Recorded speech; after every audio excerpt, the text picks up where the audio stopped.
What's up, you guys? Welcome to episode 423 of the Established Run NBA podcast. I'm Mike Gallagher here with Drew Dinkmeyer to talk NBA Cup, Emirates NBA Cup, as Dink will always call it. Has working on the sponsorship there.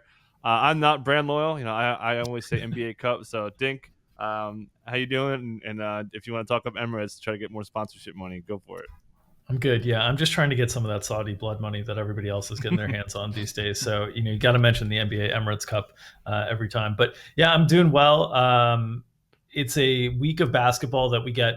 Thursday, no basketball for Thanksgiving, so the schedule condenses a little bit. It's a challenging week for us from a content perspective. But I think the focus of this week really should be of the 5 days during the week that we have basketball. 2 of them are NBA Emirates Cup days, and as we get further into this in-season tournament group stage, it starts to matter in terms of the scenarios. And we talk about this a lot in terms of DFS, in terms of betting.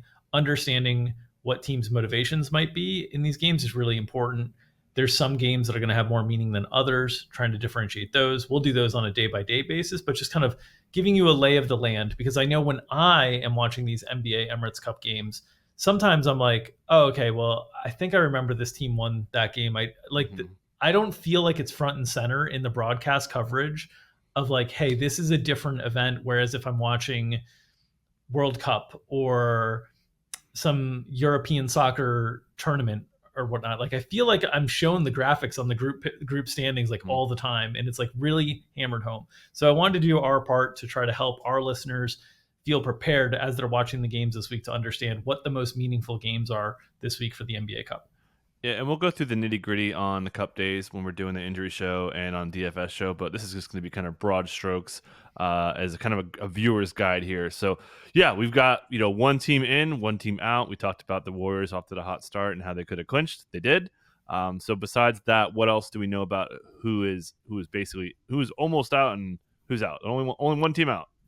Yeah, it's interesting because the one team that is officially eliminated from knockout contention, according to the NBA.com NBA Cup standings, is actually a team that's won a group game. It's very strange, but the New Orleans Pelicans, who are 1-2 in their group, because they can only beat Memphis and get to 2-2, and because their point differential is so bad at minus 38 right now, that there's really no conceivable path for them to make it. You have to have reminder, winners of each group, there's 3 groups in each conference, get invitation into the knockout round, and then one wild card from each group gets into the knockout round as well. So to be a wild card from the group, you're most likely going to have to be 3-1 from your conference. But there's a chance that everybody's 2-2, and that's point differential. The Pelicans are at minus 38. They're so far behind everybody from a point differential perspective that NBA.com has been like, no, you are eliminated. Despite being ahead of Denver and Memphis. Memphis hasn't won a game in group stage. They've been technically eliminated by NBA.com. So there are still teams nearing elimination. These teams that have started 0-2, Sacramento, Memphis, Utah, Washington, Indiana, Toronto, and Charlotte. But there are scenarios that these teams, if they could get to 2-2, you could even win your group at 2-2. If everybody in the group finishes 2-2, you could end up winning a point differential tiebreaker. Some of these groups, because we've only played 2 games for most of these teams, that scenario is still possible. It's very unlikely, but it's still possible. So I say nearing elimination with those teams. Then in terms of the upcoming schedule this week, we know that Houston can clinch Group A with a win on Tuesday. So they play at Minnesota on Tuesday. If they win that game, they would move to 3-0 in the group, and they'd have wins over everybody else that has a win. So they'd essentially have the tiebreakers over everybody else. They'd be 3-0, and then they play at Sacramento the last game. If they lost that, nobody else could get to 3-1 and have a tiebreaker over them. It would all be head-to-head. It wouldn't be 3-way ties. So Houston can win the group on Tuesday. And then the winner of Oklahoma City and the Lakers on Friday is a game that most likely will clinch Group B. The Lakers are 2-0. They play at Phoenix for their 3rd game. Oklahoma City is 1-1. They play at the Lakers and then home against Utah. There's a lot that can go on here. San Antonio and Phoenix are both 1-1. If San Antonio and Phoenix win out, then things will get more interesting here. But most likely this Friday game where OKC and LA play, and if LA wins Tuesday night at Phoenix, then LA can clinch on Friday. But OKC, if they win, they would still have to go ahead and beat Utah, and they would know how many. They would have the tiebreaker over the Lakers, and then they just would have to beat Utah at home to win. So most likely, OKC and the Lakers on Friday night is another game to focus on this week in terms of a game that could really like move the needle on the standings. Yeah, that's a big one. And the Lakers are going to get the Suns, who are rested, 6 days off for the Suns in Phoenix. So certainly not a given there. The Lakers have lost 2 games straight as well, both non-cup games. But they got kind of wrecked against the Nuggets. They just can't beat that team. But yeah, okay. So let's go. You talked about just to put a bow on West Group C, and I think you already laid out West Group B there. The Suns could get hot. They've got the Lakers and the Spurs. If they went out, they'd be in good shape. But yeah, West Group C, the only thing that we talked about Golden State clinching, the Mavericks are interesting, right? Because you mentioned the -38 that the Pelicans have. That's because the Mavs beat the pants off them. So they've got that +41. So just to kind of look at that just as an aside, there's only really 2 teams who have like big pluses, the Mavs and obviously the Rockets. They're 2-0. They've had basically 2 blowouts. They've been crushing. So if I'm the Mavs fan, I'm rooting for Houston to like, hey, just run away, win your group. That way, if we're playing the tiebreaker game, we're chilling because no one's even like 30 points within them for the tiebreaker if they're going to get it. So, anything else on West Group C that you want to hit? I think you've mostly lit it up, but the Mavericks kind of rooting for the Rockets is kind of another story there. Yeah, the Mavericks are pretty much, as long as they take care of business in their 4th game, home against Memphis, which is Tuesday, December 3rd. So they do not play this week in terms of NBA Emirates Cup games. If they win that game, they'll be 3-1 with a point differential of at least +42 because they would have had to win that game, right? So, but potentially a point differential that's nearing kind of 50. And if you look at the other teams that could potentially get to 3-1 and what they would have to do to get to a point differential around 50, right? You could look at OKC, but if OKC gets to 3-1, most likely they're winning that group. There's a chance that they end up in a 3-way tie with either the Spurs or Phoenix, or excuse me, a 2-way tie with either the Spurs or Phoenix, but they have the tiebreaker over Phoenix. They do not have it over the Spurs. So most likely, if OKC gets to 3-1, they're winning their group. The Lakers could get to 3-1, but that would mean they would have 1 loss against OKC, and then they'd have to win against Phoenix. And by how much? Right now, they have a +11 point differential. So you're talking about they'd have to be a net 30 or more points there, right? So there's not a lot of paths.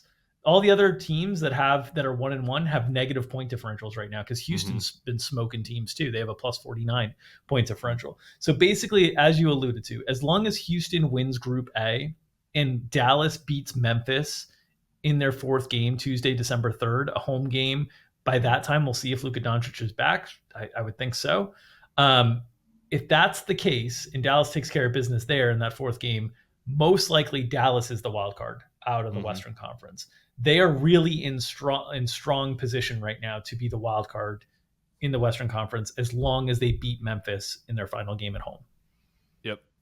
Pretty much the story there. So I think we mostly laid out the West. Like again, the Clippers have to kind of win out, and they really have to hope the Rockets lose out for them to kind of get in the catbird seat with the 3-1. Basically, the Clippers and the Blazers need to win out, and B need Houston to lose out, just because the Houston has such an upper hand on them, beating both those guys in the Cup game, and obviously Minnesota would have to win out, and then exactly. Yep. So Houston's only threat really is if they lose to Minnesota. Or Houston's only threats, I should say, are if they lose out, right? Then that opens up a bunch of scenarios, including a scenario with a 5-way tie where they're all 2-2, which is a fun scenario that Houston loses out, Sacramento wins out, and then Portland beats the Clippers. That's the scenario where they're all 2-2, essentially. And the Clippers beat Minnesota. That's the scenario where they're all 2-2. If that so Houston, if they win one more game, they're pretty much in. It's pretty close to being done. Obviously, if they win Game 3 at Minnesota on Tuesday night, that for sure clinches it. But if they even lost that one and then won Game 4, then basically they'd be just sweating Minnesota versus the Minnesota. Clippers, Yep. essentially, as the last game there. And then, but even then, if it was a scenario where Minnesota beats the Clippers, oh yeah, if Minnesota beats the Clippers, it would be a two-way tie. So yes, so Yep. Houston's most likely concern right now is Minnesota, which if they take care of business on Tuesday night at Minnesota, that's it. And then Group B, we laid out, there's a chance that Phoenix can come back into Group B if they get a win at home against the Lakers. That really opens up Group B for them in that scenario. But they really need the Lakers to beat OKC then. So, like, because of the head-to-head tiebreakers, it gets really, really tricky trying to win a division 3-1 when the team or group 3-1 when the team you've lost to is the other 3-1 team. It's like really hard to end up in those scenarios. So I think the most likely scenario that we're heading for in the West, right, is Golden State in, Dallas in, Houston in, winner of Group B, OKC probably the favorite right now, even though they're in second place currently, then Lakers, then Phoenix, right? Those are where we're close. We're a lot closer in the Western Conference to seeing the picture because of this point differential stuff than we are in the Eastern Conference. And Mike, I don't know if you want to talk through the odds, the current odds of winning the NBA Cup in terms of the Western Conference teams who are near the top, but that the odds should be reflective of that in terms of where we're at in the standings right now. Yeah, they pretty much are. Golden State has clinched. They're plus 700. The Mavs are pretty much knocking on the door of clinching. They're at plus 850. This is on FanDuel. And then the Rockets, who are almost clinched, who are playing really well right now, are plus 1,000. So 10-1 for a team that's playing red hot. We've talked about them having two big blowouts. Sure, the Clippers game was just what a beatdown. And then the Blazers, although Blazers got them back on Saturday for what it's worth in a non-cup game, just to note that. And then the Lakers plus 1,400, and then the Thunder at 15-1. That's not a bad bet.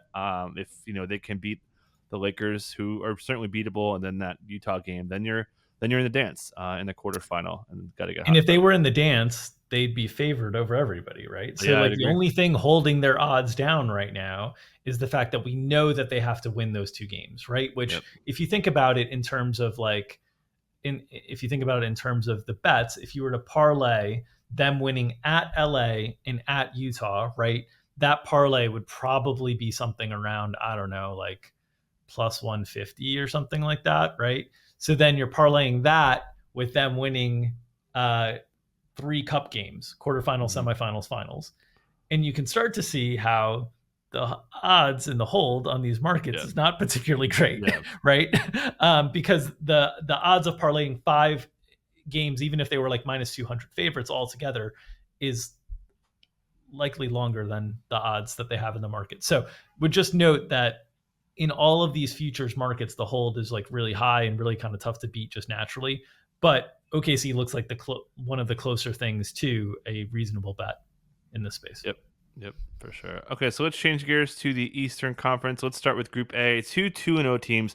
This is, everyone else has 2 losses. This is just a collision course for Magic and Knicks. They faced each other on the last game in Game 4. In between, the Magic will be at Brooklyn, and then the Nets are at Charlotte. So, it doesn't really matter, honestly. I think that all comes down to that. Anything you want to mention on East Group A? I should mention the Magic also have a plus 37 point differential, so they are in very, very strong position to at least get a wild card. Yeah, Group A and Group B have some similar looking standings in the sense that you have 2 2-0 teams. One has a really great point differential. The other has an okay point differential. And so depending on who ends up winning that head-to-head matchup between the two of them could end up flipping the wild card situation wildly in the Eastern Conference as well. So essentially, Orlando and New York, they're scheduled to play each other Tuesday, December 3rd. So much like we were talking about that Dallas-Memphis game in terms of that happening on Tuesday, December 3rd, these teams do have cup games this week. They have their 3rd cup game this week. But really, if Orlando lost to Brooklyn and New York lost to Charlotte, Brooklyn would have 2 wins. Charlotte would at most have 2 wins. It doesn't really matter. Right? Because the winner of Orlando, New York gets a 3rd win, and nobody else can get to a 3rd win. So it's just Orlando and New York here that are playing. You could argue that maybe Philadelphia, Brooklyn, and Charlotte have some incentive to potentially play to try to get into the wild card space, but it's Mhm. such a long shot to get a wild card with 2 losses. So I think when you're looking at cup games that involve teams in Group A in the East, I would say right now they don't matter so much except for Orlando and New York. And Orlando and New York, their third games do matter in the sense that, hey, Mhm. if we win, we're closer to securing wild card, whether we lose the game Tuesday the 3rd against each other or not. And point differential will matter for wild card in the East. Like there's a Mhm. bunch of good teams that are going to be, I shouldn't say a bunch of good teams, but a bunch of teams that have point differential that is going to matter potentially for the wild card. So I think if you're a viewer's guide to Group A in the East, essentially Orlando and New York. Those are the only 2 teams you need to focus on. And right now, Orlando and New York both have incentive to potentially run it up. And with Tuesday, December 3rd being the meeting that will determine the winner of Group A. Yeah, and the Nets are really banged up for that Orlando game that's coming up, and then also, yeah, the Magic they're basically like the Eastern Conference Houston. They're plus 37. The only team that's even like within a shouting distance of them is the Bucks. The Bucks are plus 26. Everybody else is like 50 plus 15 or lower. So they've got Right. a good blowout's worth of cushion there. So And if you remember back to last year with Orlando against Boston yep. specifically, they played this as if it was very important for them to be Hmm. aware of point differential. So, even though we're saying this game 3 against Brooklyn might not matter so much to Orlando, we saw them play for point differential last year. And we Hmm. know if they put up like a 20-point win on Brooklyn, something like that, Hmm. they're up at plus 57. They just got to get not hammered by New York, and then they're in pretty good position to advance. So I'm interested to see how Orlando treats this game against Brooklyn if they do try to run it up. Yeah, I think maybe I don't know who plays first, them or the Miami game versus the Bucks, but we could kind of get into that now. So as you mentioned, Group A and B are similar. The Bucks are 2-0, the Pistons are 2-0. I mentioned the Bucks have that plus 26. The Pistons are only plus 4. I imagine that's got to be the smallest point differential for a 2-0 team by a lot. Yeah, so it's hard to win 2 games by 4. So yeah, well, obviously that game is a big one. Their last game of the Cup group. It's going to be at Detroit. So a little bit different here because the Heat are 1-1 and still kind of hanging in there. Correct. But yeah, what do you make of this group? So I would say this Miami Milwaukee game that is happening on Tuesday, November 26th. So when you're listening to this, the next Tuesday that you listen to, that game is going to go a really long way in determining not only this group, but potentially wildcard situations within Mm-hmm. the East as well. So if Miami beats Milwaukee, which they get them at home, and Miami's playing well, they just had a nice overtime win against Dallas at home. Mm-hmm. If they beat my Milwaukee at home, all of a sudden they are 2-1. Milwaukee is 2-1, and we know Detroit and Milwaukee play again. Mm-hmm. So Detroit would still be 2-0. Detroit would be playing at Indiana. That Detroit Indiana game is happening on Friday. Friday. So that game will happen after Milwaukee and Miami. But Miami now enters the conversation because if they beat Milwaukee as well, their point differential starts to narrow the gap with Milwaukee, right? Where right now Milwaukee's 13 points ahead of them. But let's say Miami wins by 4. Miami goes to plus 17. Milwaukee goes to plus 22. Miami wins by 8, right? Miami goes to plus 21. Milwaukee goes to plus 18. So if Miami wins against Milwaukee, they are probably going to leapfrog Milwaukee from a point differential standpoint as well, while also holding the tiebreaker over Milwaukee. So then it gets into a situation where if Miami beats Milwaukee, then they just have to win against Toronto at home, right? To get to 3-1. And if you're 3-1, you're likely a group winner, or you're playing in that point differential Mm-hmm. realm with the winner of Group A, most likely. We'll talk about Group C as well, that could get some point differential teams in, but you get into that realm. And so you'd also have that scenario where Miami plays against Toronto. That is on Friday, November 29th. So that is ahead of everybody else. Miami does not get the benefit of playing when they know what they need to score, essentially. Whereas that Milwaukee Detroit game is, I believe, Tuesday, December 3rd. And so the Milwaukee Detroit situation, that those teams will know from a point differential standpoint where they potentially need to get. Some other teams, Cleveland and Washington, like Cleveland's in an interesting spot. We'll talk about them in a second. But them playing Washington on a day where they need to know potentially where they need to get is very interesting. So Miami might be in the spot where if they beat Milwaukee, then they play Toronto on Friday. This Friday against Toronto, they got to put up a number because they can't defend their number, right? They just got to put up a number. So this Milwaukee Miami game tomorrow on Tuesday is really influential. On the other side, if Milwaukee wins that game, then Milwaukee is now in the driver's seat. Where if Milwaukee wins, then we know instantly the deciding game is Milwaukee-Detroit. The Detroit game 3, only matters for point differential stuff. It doesn't matter for the division, the group, because Milwaukee would have 3 wins. Nobody else could get to 3 wins but Detroit in the group. So this Milwaukee-Miami game, huge implications for the NBA. National TV game. It's on TNT. So for those of you who don't get League Pass, you could check that out there. I'll mention the late game is Lakers at Suns. That's kind of fun. OKC, not too. The other one's not too big. OKC and the Lakers. It's pretty a Friday. Yeah, game.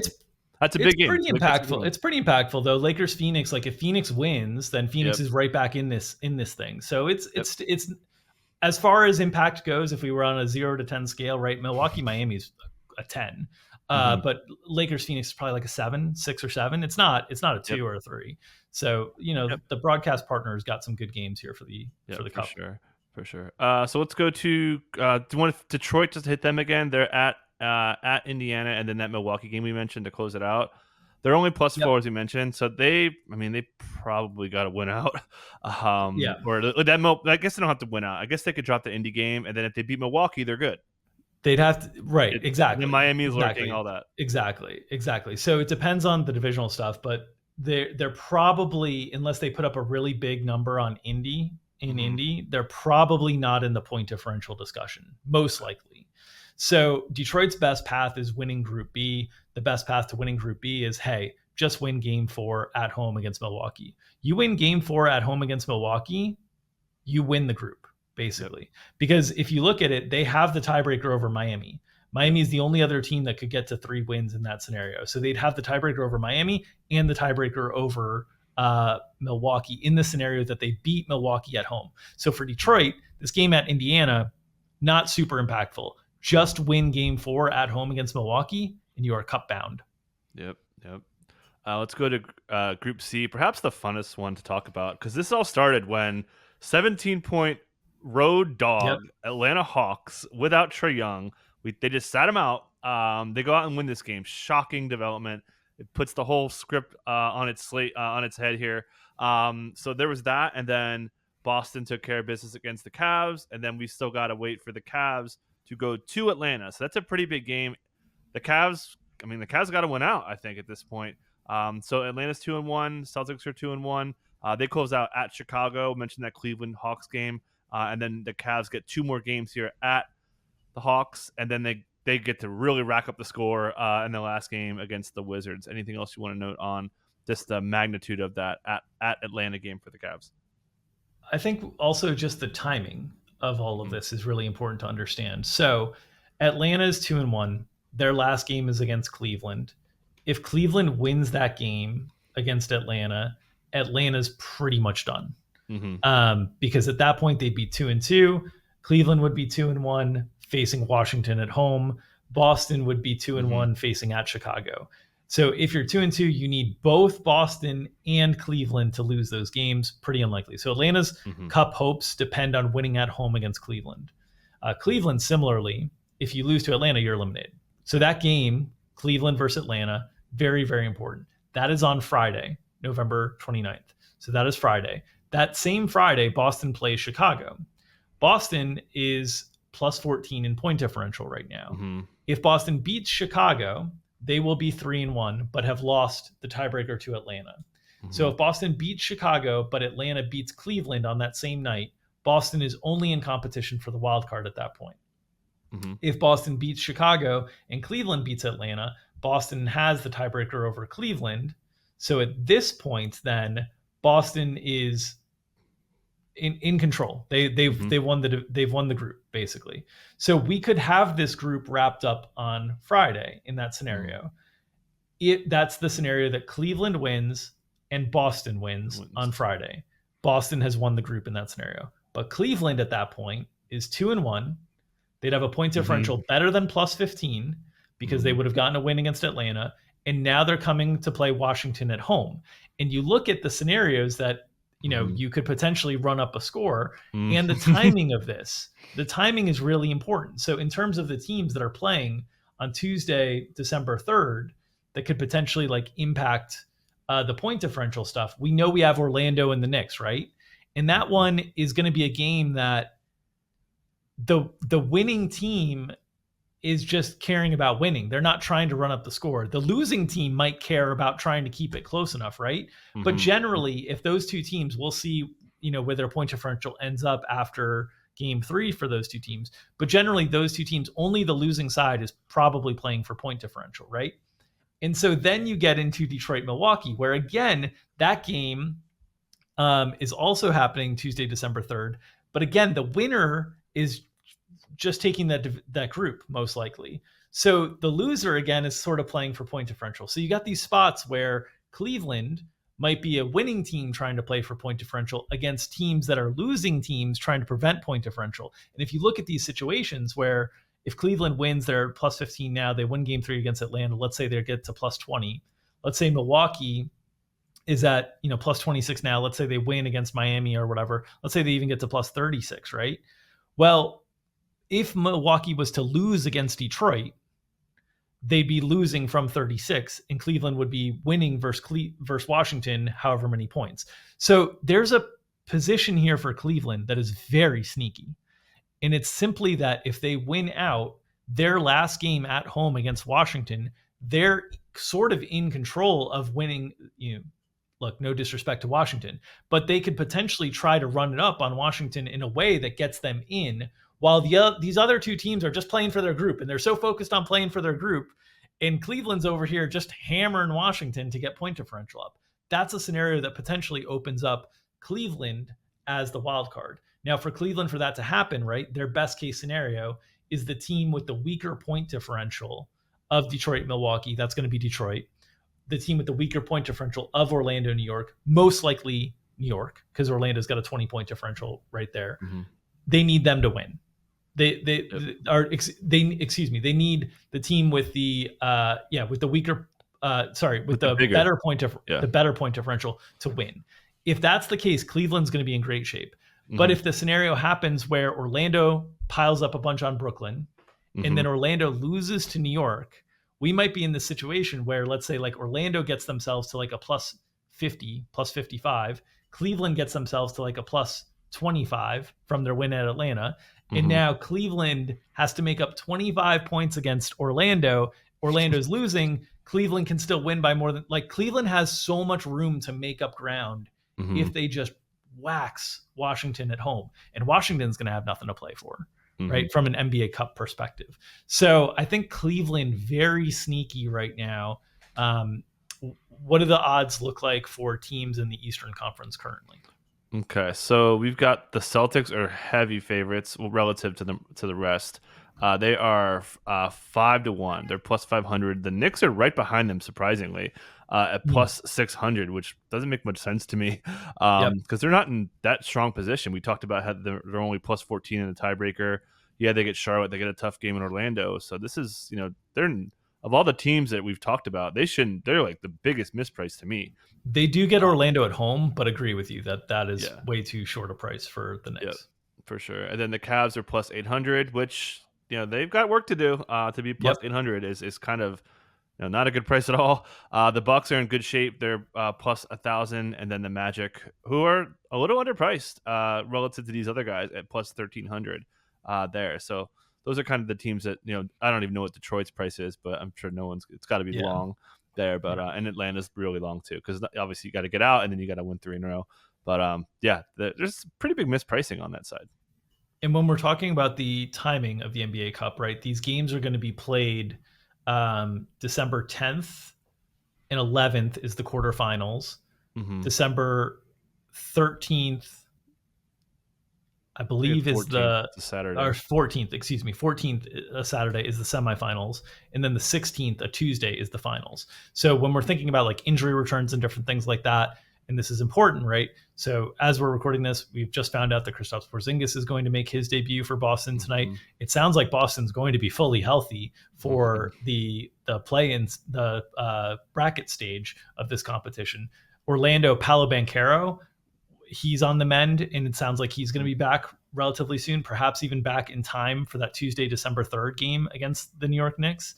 So when you talk about Orlando's odds, Orlando might be like, I know that they'd be going into New York and have to win a game in New York to get into group play, or to get out of group play, most likely. But they could be fully healthy. They could be the healthiest version of themselves that we've seen since the opening few games of the season. So, from an injury perspective, when you're thinking about looking into these futures in the betting markets, understand that we're still talking about these games in the group stage happening over the course of the next 8 days, but then the tournament itself happening another week later beyond that, right? And so the tournament itself happening a week later beyond that, think about in terms of injury timelines and whatnot. Obviously, a lot can change in that time in terms of teams inflicting more injuries, but that's kind of the timeline that we're working for. We're going to wrap up all this group play stuff Tuesday, December 3rd, and then we're going to get into the bracket stage December 10th. Yep. So have a little bit of a week reprieve from NBA Cup fever, and then those 10th games are on the home court. You would clinch that, and then they're going to Vegas for the semifinal and the final Yep. for some fun times there. Yeah, just to recap again, the point differential stuff. The Bucks are plus 26, the Magic are plus 37, and then basically everyone else in contention is like right around the teens. So that's a pretty big gap. And as you mentioned, if you are a team in the wildcard hunt, you're rooting for the Bucks and Magic to just close it on out, and then you're competing with teams who are way more in range to beat. But yeah, it should be fun. That run it up, I'm excited for the potential of run it up for the Wizards game there. But any takes? Do you have any on like who's looked really good to you? Obviously, the Rockets have been really impressive. But is there any sort of like team stuff that you wanted to hit on, or just kind of let the chips I fall think where they may? the interesting thing about this is we're thinking so short term in terms of the NBA Cup of like who's been looking great of late and whatnot. When the competition that they're going to be playing in the bracket portion is still 2.5 weeks away, Mm-hmm. 3 weeks away, and so it's like that's we've only had 5 weeks of the NBA season. That's like another NBA season away in terms of how these teams are going to look in terms of like health and different things like that. But certainly right now, Golden State's looked great. Mm-hmm. Oklahoma City looks great. They dropped that one game to San Antonio, which was very Without Wemby. disappointing. But they'll keep integrating Isaiah Hartenstein into the mix, and they should continue to kind of improve here. Boston getting Kristaps Porzingis back is just such a huge lift. Obviously, it's going to be a build up, a ramp up for Kristaps Porzingis, but by 3 weeks from now, that might be pretty full Kristaps Porzingis. Mm-hmm. And so we saw how dominant that team was last year. They look like pretty strong favorites right now. They just got to take care of business in Chicago, which Boston taking care of business against these big Yeah. favorites has been tricky this year. But if they take care of business in Chicago, they're pretty much in as long as Cleveland beats Atlanta. So they look really compelling. I think Orlando's playing great basketball. The Knicks are Mm-hmm. like really up and down. Some games the Knicks look like title contenders. Some games the Knicks defense just looks disastrous. But yeah, I think the thing that I've loved the first 2 years about this in-season tournament is it's been a mix of the teams that we're probably going to see at the end of the year and the Mm-hmm. teams that are off to a really good start early in the year. And I think that's great. I think it's like a fun aspect of the tournament. Yeah, like the Hawks have a chance. The Pistons have a chance. Nobody's picking the Pistons to make the playoffs, so that's been pretty cool to see. Yeah, so I'm excited to see how this goes. Don't have too much to add. Excited to see more Isaiah Hartenstein as they get into better shape. There had 15 paint touches in his debut. They really fed him. We'll talk more about that in the content. So yeah, this is great. I love this stuff. Only thing I hate the yellow courts. Denver, Atlanta, and Lakers. Those yellow courts got to go. But yeah, anything else? Yellow and red. I don't like the Yeah. yellow and the red. They're a little too harsh on the eyes. But For yeah, sure. the quick hitter, the quick takeaways from this is if you're trying to schedule your viewing schedule around the most important games over the next 10 days for the NBA Cup. Milwaukee, Miami, Tuesday, November 26th. That's a TNT national broadcast game. Very important. Houston, Minnesota that same night. It's only if Houston wins that, it's very important in terms of shaping the West. Friday, November 29th, Cleveland, Atlanta, super important. That's an NBA TV afternoon game. So that'll be super important. It'll be a standalone game. There won't be anything else kind of going on from that perspective. Boston, Chicago at 8 p.m. that night will potentially determine, we'll have the Cleveland Atlanta result, right? So we'll know for Boston's perspective if they're playing to win the group on Friday, November 29th, and then Oklahoma City and the Lakers right after that, 10 p.m. So you get your 2:30, 8 p.m., 10 p.m. There's a lot of other games on the slate, but those are the ones to kind of lock in on there. And then if you fast forward to Tuesday, December 3rd, in terms of what you want to be watching, well, hey, on TNT, Orlando at New York, right? We know that one is going to impact and settle kind of Group A in the Eastern Conference. You've also got Milwaukee, Detroit going on at 7 o'clock Eastern that night. That will most likely settle Group B. And you've got Washington, Cleveland going on at the same time, which could be the fun of like, hey, we've got a team that's trying to run it up in a big way. So I think a lot of the action early on Tuesday, December 3rd will be really intriguing for who gets in from the Eastern Conference. Yeah, and should note that the NBA flexed that game, that Magic Knicks game. They just adjusted their schedule to make that the national game. So they know how to make this the good game. So they've done a really good job there. So yeah, that'll be a fun one. Yeah, the Tuesday Lakers Suns game's a pretty good one too. So that's good stuff. National TV wise. All right, anything else to get us out of here? As always, appreciate you guys supporting our free content here on this podcast feed. If you're listening to this on a podcast feed, you can leave us a rating and review. That always helps give us more feedback and also help circulate us within the algorithm. If you're interested in supporting more of the free content, you can go to Establish the Run NBA on our YouTube channel, where you can find our daily injury shows as well as video versions of this podcast. You can subscribe to that channel and help grow our free content there. You keep helping us grow our free content. We'll keep growing more free content for you guys. It's a cyclical nature here in terms of preservation. So appreciate you guys there. If any of you are interested in joining us on the premium side, establishthorun.com/subscribe-MBA for more details on our premium product offerings. We will have sales periods around the Christmas holiday season. NFL does some sales Thanksgiving week. NBA does sales NBA week. So I know people will have questions about seeing sales for Thanksgiving. Like, can I apply this to NBA? The NBA sales always come around holiday. The Christmas holiday around the Christmas NBA slate. So be prepared for that and on the lookout for that. And of course, thank you guys all for listening. We love what we do, and we appreciate having the audience that we do. Yeah, very thankful for it. Happy Thanksgiving to you guys. When we get there, we'll still be doing the weekly content as well. But yeah, that's it for this edition. Catch you guys next time.